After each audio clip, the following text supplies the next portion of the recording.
జనసేన పార్టీని క్షేత్రస్థాయిలో బలోపేతం చేస్తామన్నారు మంత్రి కందుల దుర్గేష్. అన్ని ప్రాంతాల్లో పార్టీ నిర్మాణం కోసం 32 మంది సభ్యులతో పార్టీ కమిటీ వేసిందని తెలిపారు.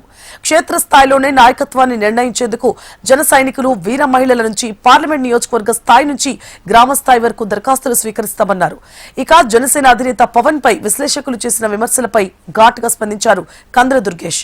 ఒక పార్టీనే టార్గెట్ చేస్తే విశ్లేషకులు కూడా రాజకీయ నేతలే అవుతారని చురకలంటించారు.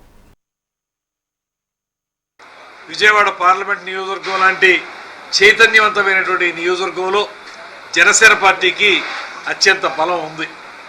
జన సైనికులు కానీ, వీర మహిళలు కానీ పెద్ద ఎత్తున ఉన్నటువంటి ఈ పార్లమెంట్ నియోజకవర్గంలో రాబోయే రోజుల్లో ప్రతి నియోజకవర్గంలో కూడా జనసేన పార్టీని బలోపేతం చేయడానికి, తద్వారా ఎవరైతే పార్టీ గురించి కృషి చేస్తున్నారో వారికి నాయకత్వాన్ని అందించడం కోసం శ్రీ పవన్ కళ్యాణ్ గారు ఇచ్చినటువంటి అవకాశం ఇది.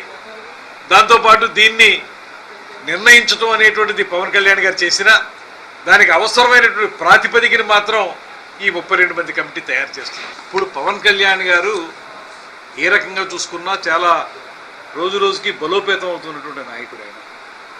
సరే, ఆయన భావజాలాన్ని ఆకర్షితులమై మేమందరం వచ్చాం. ఆ భావజాలానికి ఇష్టం లేని వాళ్ళు కూడా కొంతమంది ఉండొచ్చు.